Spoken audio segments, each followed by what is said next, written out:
që janë aktiv, ka dhe 1500 që janë kështu të saj nisin, ngrihen. VIP-at kanë tentuar shumë pafund që të hynë te kjo pjesa e kozmetikës. Dhe shumë interesante me fenomenin Temu tani, që ata kur kanë qenë 2023 që janë në Shqipëri, që studiojnë tregun, shikojnë çfarë bëhet. Dhe ne shikojmë të që kuriri jon nuk të ndjek dot ty.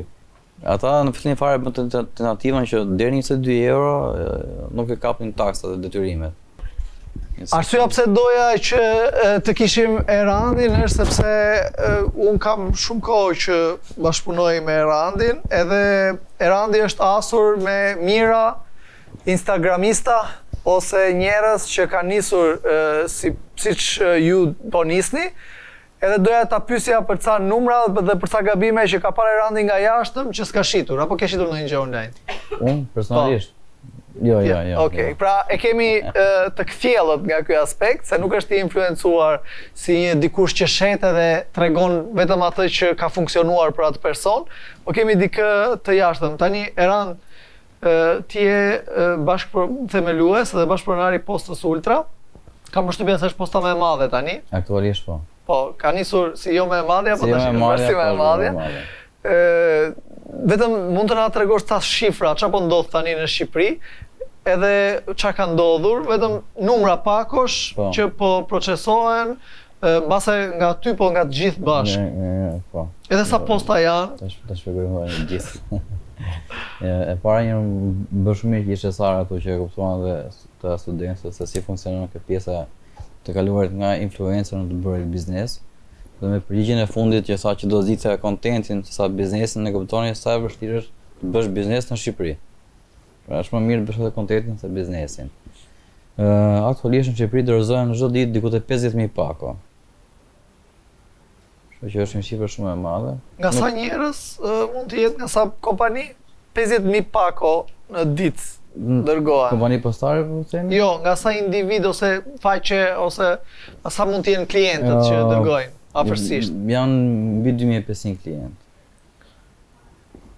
Që janë aktiv, ka dhe 1500 që janë kështu të saj nisin, ngrihen, hapin një faqe Instagrami, bën një boost aty Instagramit, por nuk e din të reklama, thjesht paguajnë dollarët. Megjithatë nga fillimet, domethënë nëse ti e shikon, ajo që kam parë unë është që hyn pafund të rinj edhe dalin pafund të rinj. Të rinjt që hyn, me çfarë ideje, si vinë edhe prezantohen te ju që do nis një çfarë thon? Përgjithsisht kanë këtë idenë të bërë një biznes që e kanë parë që funksionon, pra do të kopjojnë suksesin, nuk është se kanë diçka origjinale e vet. Unë gjithë këto vite që merrem me kompani postare në shpërndarje, kam parë vetëm një ide origjinale në Shqipëri, të një vajze nga Korça që ka bërë një lloj ditari organizues që ti shënon çfarë ke bërë plane për nesër, të bën një follow up të gjërave që ti ke bërë. Pastaj të tjera si produkt unik që nuk është kopjuar. Që nuk e ka kopjuar nga jashtë, jam shumë i sigurt, por për Shqipërinë vetëm ajo është, nuk ka dikush tjetër që e bën. Për momentin. Zakonisht këta që vinë me idenë për të bërë një gjë si ai, sa zgjasin si periudhë kohore? Zgjasin 5-6 muaj. Varet edhe sa lek kanë.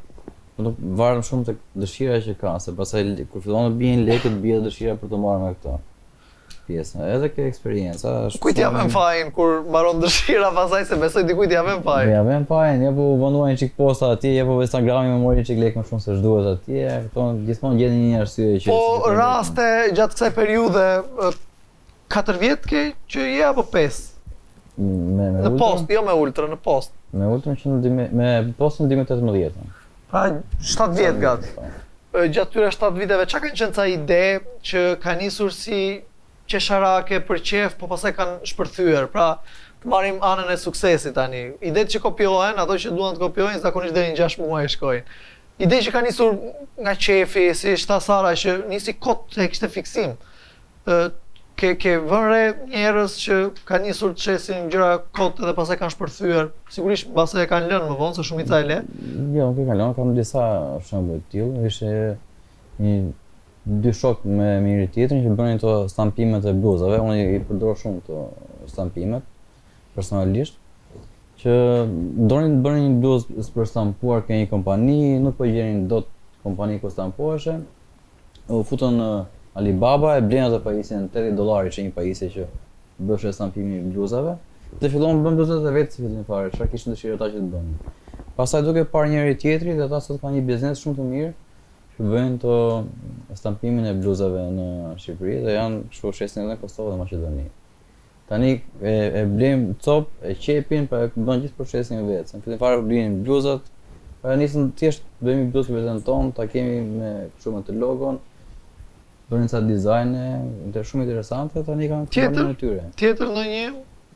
Tjetra pastaj janë këto gozat, siç tha Sara, që VIP-at kanë tentuar shumë pafund që të hynë te kjo pjesa e kozmetikës. Kanë dështuar me sukses.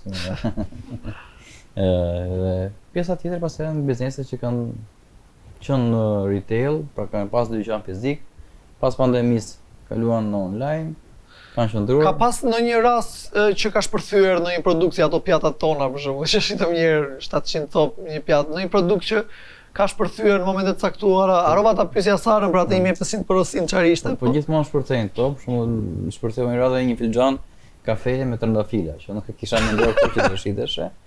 Por rezultoi që ishte super sukses, një qeshet e nguzhine për kafe turke ishte, nuk e dija. Edhe ai më tregoi diçka se po i thoya që shikoj pse kanë nxjerrë në ofertë me trëndafila, me qira fjala. Sepse thjesht filxhani i kafes dhe një ngjyrë e bardhë është klasik, mund ta përdorin të gjithë. Dhe ai më tregoi historikun e blerive, pra kishte bler 2 seta nga ato me të bardhë, që ishin thjesht bardhë, kishte shitur vetëm një. Dhe një kishte gjendje që ja pa shumë që pse s'shet këtë. Dhe ai më na fila ishte shitur diku te 1000 cop sete filxhanësh. Pra kur bën diçka do të mendosh jo çfarë ke ti dëshirë që ti ofrosh atij, por çfarë kërkon publiku, është shumë e thjeshtë kështu. Nëse ti mendon që sot femrat duan të kenë një krem fytyre, shit kremin e fytyrës. Ty mund të duhet një krem flokësh, për njerëzit duan krem fytyre. Unë nuk e di sa të 1500 porosi, se tregoj historinë sikur posta po i bën të shumë presion, po. Nuk kemi kështu. Po raste të tjera, për shembull që ka shpërthyer ndonjë gjë, një ditë, 2 ditë, 5 ditë, një javë, që ka trende të caktuara në momente të caktuara. Jo, është me sezone në fakt. Është në sezone, shumë vlerën të plazhit, për nëse një influencer nxjerr një produkt që është aksesor, përgjithsisht nuk flasim për të kozmetikën, por kur është një aksesor, aty kupton më njëherë që ndryshon trendi, kërkohet më shumë në Google, kërkohet më shumë në Instagram, të del më shumë. Kanë to për scuba diving që nxjerr dikush bëhet mbajtësit e telefonit kundër ujit që përdorin njerëzit në plazh. Janë aksesorë shumë të veçantë që kujtohen vetëm kur dikush e bën reklamë dhe ti rastisht edhe në plazh atë periudhë. Edhe do kupton që do kishem porosit para kohe dhe porosit posa të vinë. Kur nisin trendet, për shembull për Shën Valentinin, kur nisin porosit të rriten? Jo, se në fund i bëjnë gjithë, po jo të gjithë, po ka një trend që nis. Për shembull në Google nis në një shkurt. Pra Google-i në një shkurt nisin kërkojnë njerëzit erdhi shkurti i Shën Valentini, nisën kërkojnë gjëra për po shitjet, kur mund të nisin për këto trendet. Jo vetëm Shën Valentinin, po përgjithsisht nisin ditët e fundit, datë 11, 12, 13, se ka akoma dilema, t'ja blej mos ja blej. A duhemi ajo, po ato ditët e fundit. Po jo Shën Valentini, po për shembull, çdo muaj, se po ta shikosh pas Shën Valentinit, më njëherë pas Shën Valentinit, fillon kjo 7-8 marsi, që është si periudhë që do të bësh një dhuratë patjetër. O për zyshën, o për mamin, po mund të kesh edhe një që është në arsim në familje, kështu që gjithmonë është kjo periudha që bëhen dhurata. Pastaj është dita e verës. Bëhen dhurata për ditën e verës?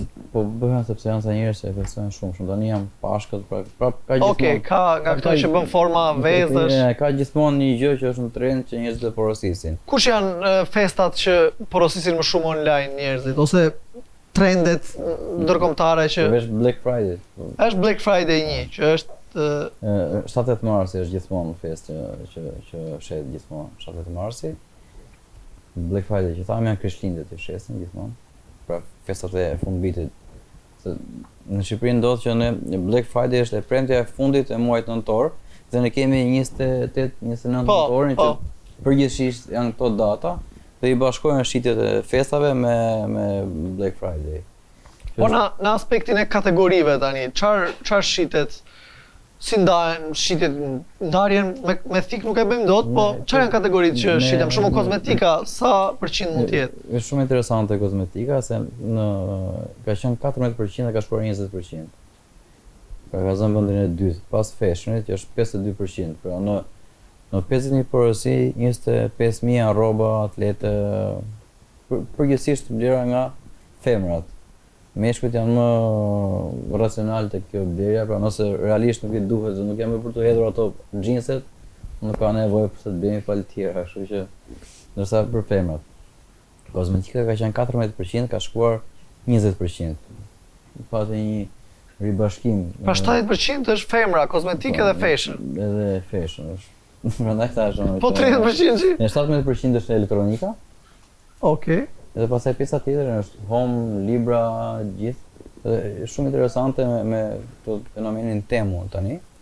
Që ata kur kanë qenë 2023 që janë në Shqipëri, që studiojnë tregun, shikojnë çfarë bëhet, trendet, si ndikon marketingu. Edhe ata kanë kategorinë më shitur kanë këto home, që në Shqipëri ishte 5%. Ata nuk u fokusuan tek fashion, sepse panë që ishte shumë e vështirë të merri një treg që gjatë kishte 52%, po mornin një treg që kishte 5%. Dhe sot shitjet më të mëdha aty janë te kjo pjesa e home. Pra, mamat, motrat, vajzat që kanë një gjë, i dekor. Pra nuk është e thënë se ajo që shitet mund të vazhdojë të shitet, mund të hapni një treg të ri edhe një kategori të re. Njerëzit që nisin heqin dorë, ke parë gabime që i përsërisin, pra nisin në fillim të shesin, pastaj çfarë mund të jenë ta gabime që nisin i bëjnë në masë? Se ti shikon 1000 njerëz të ndryshëm në muaj që shesin.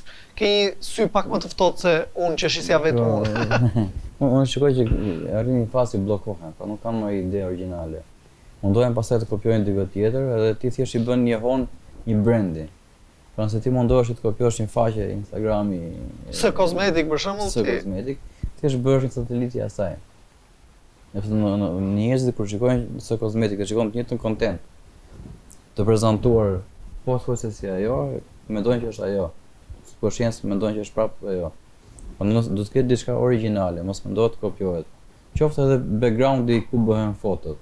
Ne kemi parë raste pafund që faqet marrin fotot e njëra tjetrës dhe i postojnë. Është e gashme, kanë një produkt, për kjo skema që li 2 copë, shit, li me shumicë. Nga aspekti ligjor, ti nuk shet dot një njeri që s'ka kompani, pra këta individ, apo çfarë duhet bëjnë këta që të shesin si individ? Po mund të shesin si individ, pra ligjërisht. Nga aspekti ligjor, thjesht duhet të paguash tatim fitimi ke shtetit. Tatimin në burim? Jo, tatim fitim 15%. 15%, se këta nuk është ardhur nga...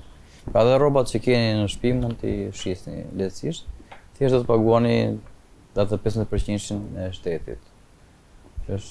Po në qoftë se do hapim biznes, çfarë duhet për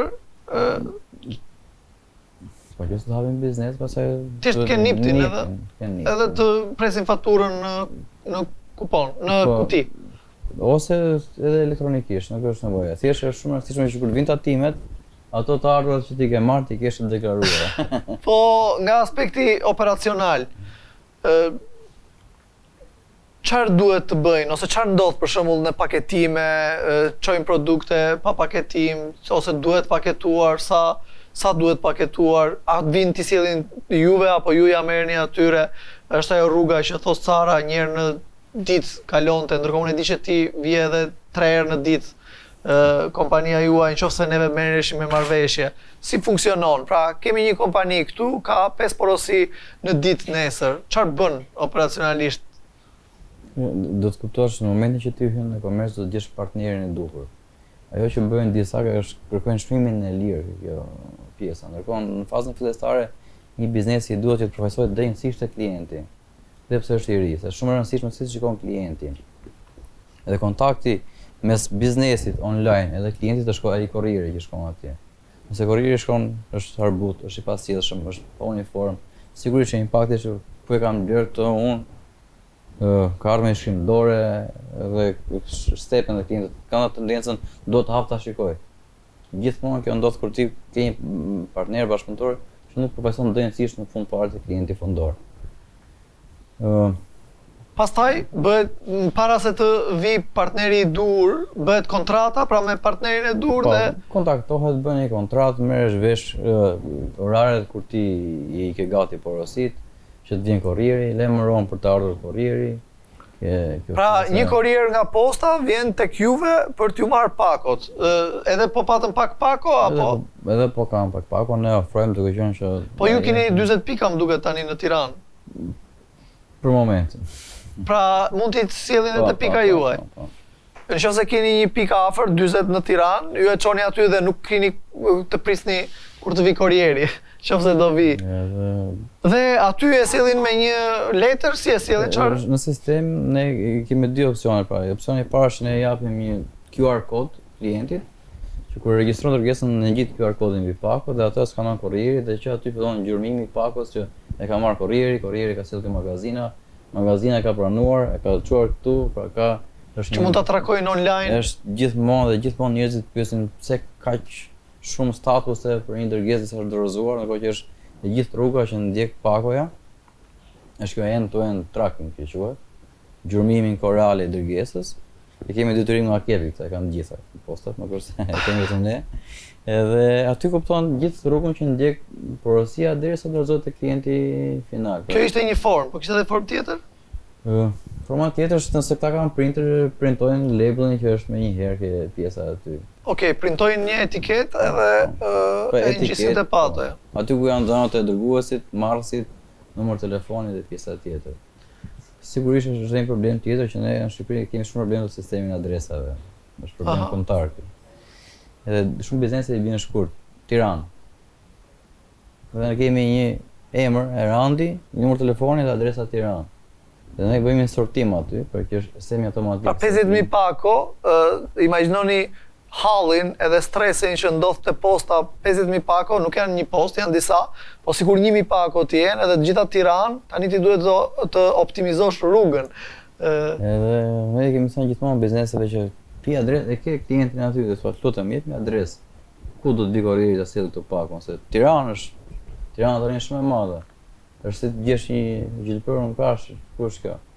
Dhe ato kalojnë një proces tjetër pasaj pakot, që telefonohen nga operatorët, pra është kosto për ne, dhe ka patjetër që ka vonesa. Për biznesi, më sa shikoj sa s'marrën vesh fare, do s'ka që kur ti shkoj, pasi bëhet një telefonat që të konfirmohet adresa, orari kur ti je, që mos japin kurrierit kot të freskët në Tiranë. Po nëse nuk e merr pakon klienti? Në Tiranë do të jenë diku te 80 kurrierë që shpërndahen për ne. Nuk e di për postat e tjera. Dhe kanë zona shumë të ngushta, pra edhe ndryshimi i rrugës është i pamundur për kurrierin tonë që të vi tek. Ne kemi shikojmë të që kurrieri jon nuk të ndjek dot ty. Ai ka rrugën e Kavajës vetëm, nëse i thua rrugë Durrësit, thotë. Prandaj kur merrni ndonjë pako dhe i keni thënë te rruga e Kavajës dhe jeni në fresk, nuk ja u sjell kurrieri. Edhe aty duhet të kaloj gjithë ato zona për të ardhur atje dhe ndërkohë ka rutin e vet që do të ka telefonuar klientët që dalin për ta pritur ato kurrierin. Ndryshimi i zonës për ne është e tmerrshme, kupton? Aty e kupton pastaj çfarë ndodh një me ato pakon. Ndonjë pyetje nga aspekti teknik i gjërave? Po konfirmosim një kontratë, keni një numër të caktuar pakosh që duhet ketë një kompani apo? Jo, nuk ka një numër të caktuar, gjithsesi ne Erinda erdhi të punonte me ju dhe juve i thatë që nuk punojmë me individ, më duket. Pani, po mund të punohet, se ka sqaruar ajo goca mirë.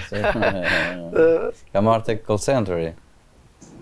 Te numri kontakt që ishte vendosur. Po që tani janë lidhur me një post. Po, suksese. E lidhur me postën e Sarës, se s'ka mundësi e kupton. Luka kishte një pyetje më duket? Po, te pjesa elektronikës. E para do të pyesje për temën. Do si ja bën ata që qa loophole kanë gjetur se qa kështu që dërgojnë mund të marrësh 2 pako me shumë 20.000 lekë për një herësh, ose 3 ose 4 dhe nuk paguan pastaj. Po shumë interesante kjo pyetje. Se duhet të nuk është besoj që është ligjore, nuk është ligji besoj që do t'i bajë ato, do t'i bajë lekë apo kanë vit ka. I paguan temo. Do të paguan. Po.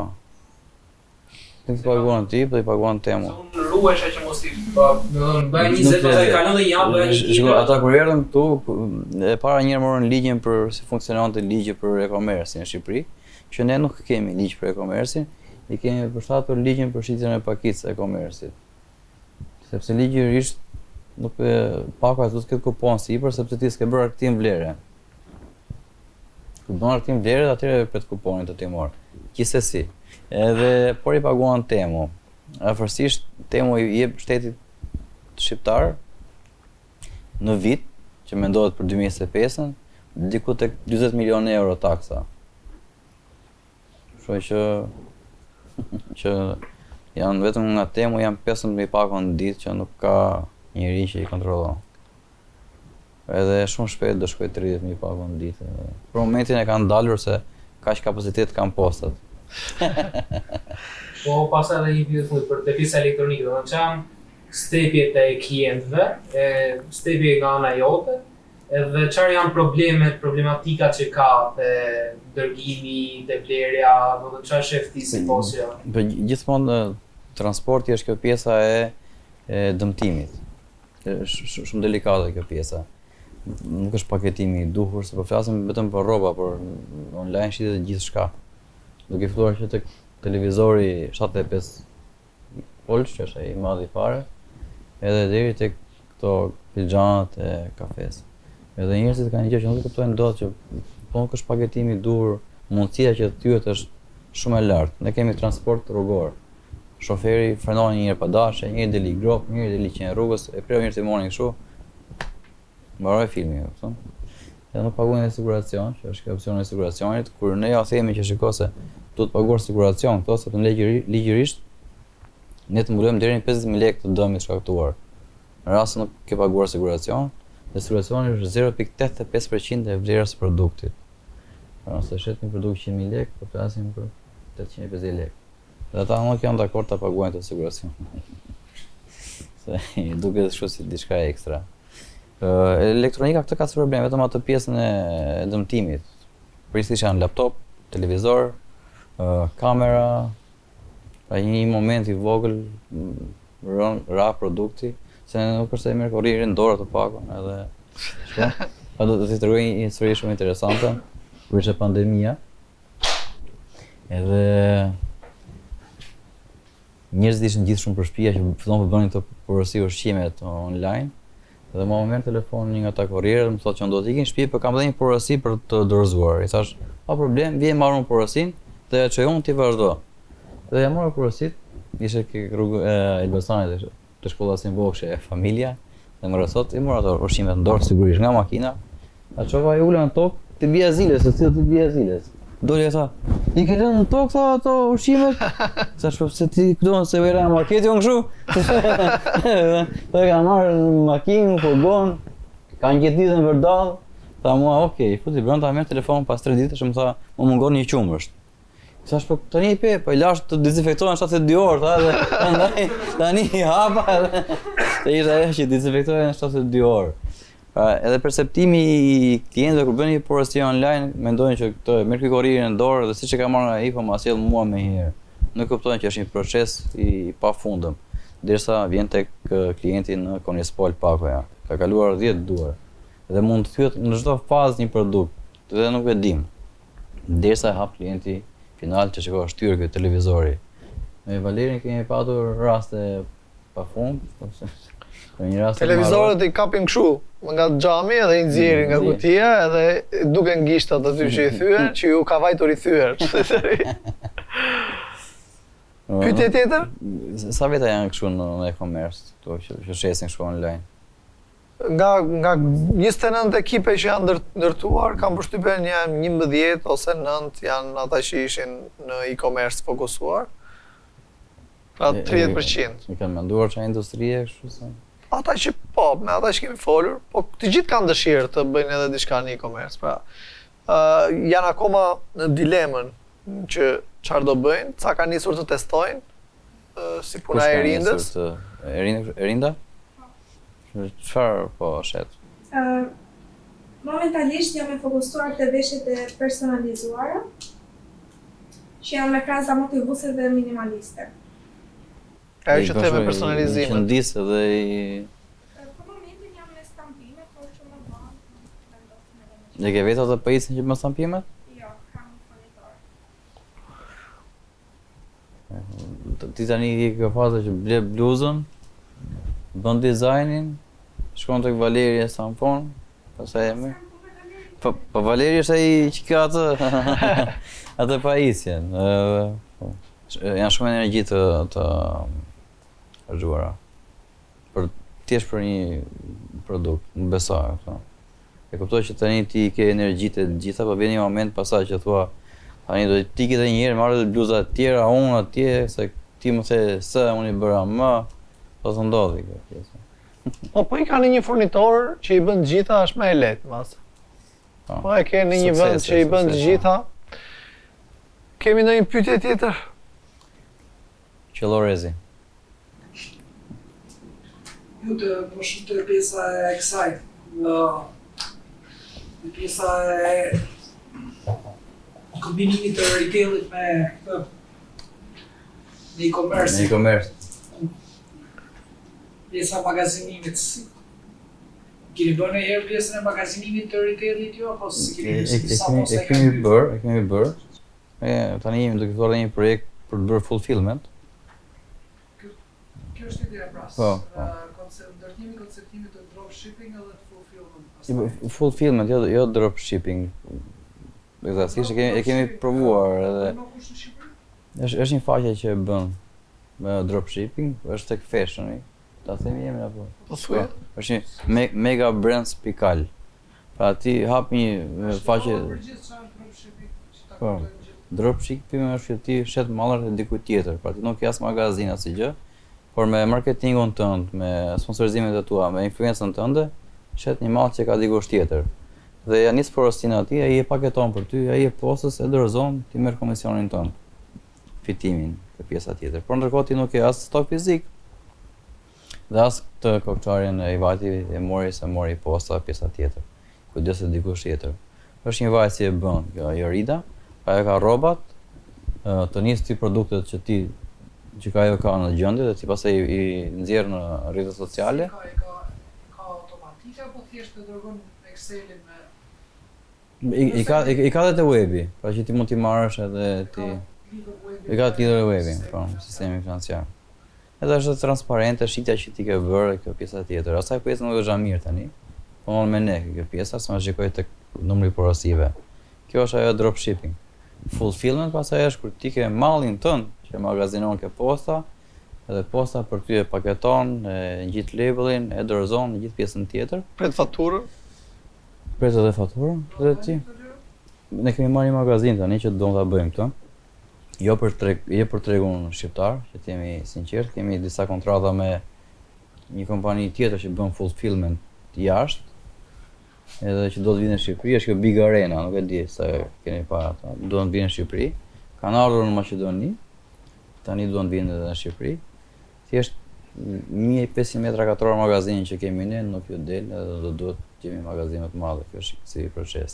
Sepse kanë klientët që ata kanë në disa shtete, i thonë që tashmë kemi edhe Shqipërinë si opsion. Edhe sigurisht Kemi flokojnë një pjesë të stokut. kjo është shumë mirë për klientin fundor, pasi jep mundësi zgjedhje, çmime më të mira, por për biznesin vendas është një lloj goditje kështu. Më i forti do fitoj. Më i forti, kështu. Okej, kemi pyetje tjetër? Për pjesën e pagesave, si funksionon? Si merr pagesa? Te posta, A do të thënë, produkti që shes nga klienti si funksionon? e bën posta, bën të marrjen e parave, dhe pastaj ose e transferon në llogari tek llogaria bankare që ti ke, ose në rast se ti nuk ke një llogari bankare, edhe ke individuale, tërheqesh, paraqitesh tek zyra më afër postare, bën tërheqjen e vlerave. Pastaj detyrimi për të deklaruar është i yt. Atë 15%. Po nëse klienti për shembull ka afër një post ultra dhe mund të shkoj porosia aty dhe shkon vetë klienti e merr, nuk është nevojë për shembull të çoj kurrierin. Është një po bëhet. Ne kemi janë 35 zyra në Shqipëri edhe në Tiranë janë 40. Pa, tani qëllimi është që ne në qershor kemi mbi 100 zyra që jemi afër në vetëm në Tiranë 100 zyra që jemi afër çdo klienti që t'i japim mundësinë që ai dhe të dërgoj diçka personale, pa që sot është çiksi tabu. Është mirë, jo, po është edhe mirë kjo pjesa e të marrit kur do vetë, se unë e kam shumë bezditë të pres kurierin kur është për të ardhur, po leret e ajo pika dhe vetë e marr. Për shembull tani kam një afër shtëpisë që pash flamurin. Po. Çdo ditë do jetë një më afër shtëpisë. Po se do jetë një flamur i ngulur aty që tregon që tashmë ne jemi këtu.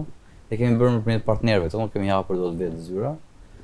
Për arsyeën sepse është më e vështirë për të gjetur ambiente me qera. Edhe unë kam ja 3 muaj që kërkoj ambiente me qera. Kam folur me gjithë real estate dhe kam parë që këtu në Shqipëri të gjithë ankohen s'ka punë, pastaj nuk ka një ambient me qera. Nuk e mbyll njëri dyqanin, si ishte Asara, nuk e mbyll njëri gjallë në botë. Edhe sigurisht 100.000 lekë muajt i dali dhe mbaj hapur edhe nuk e mbyll biznesin. Edhe detyruam që të shkojmë me këtë pjesën e partnerëve, pra ne çfarë ka afër një dyqan aty që është afër lagjes, po shkojmë atje. Thjesht i bën ruajtje. Ne lekët e postës, nuk kupton, vlera përfshirë në postë. Po ne nga ato mbahemi, domethënë. Ato lekët e postës mbahemi.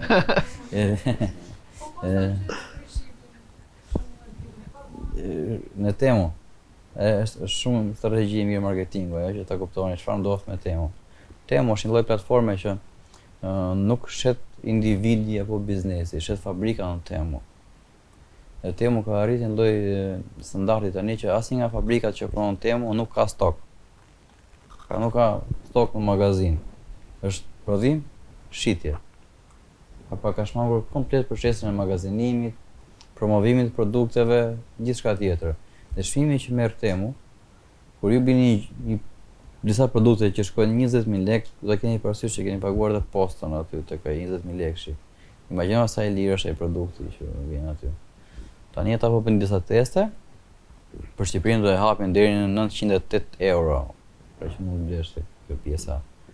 Në Temu do shikoni që do vinë ato divanat me sungjer që hap do divani më vakum. Por vetë kur free shipping e paguani postën gjithsesi, nuk ka sens free shipping. Nga Kina deri këtu. Do ta keni. Nuk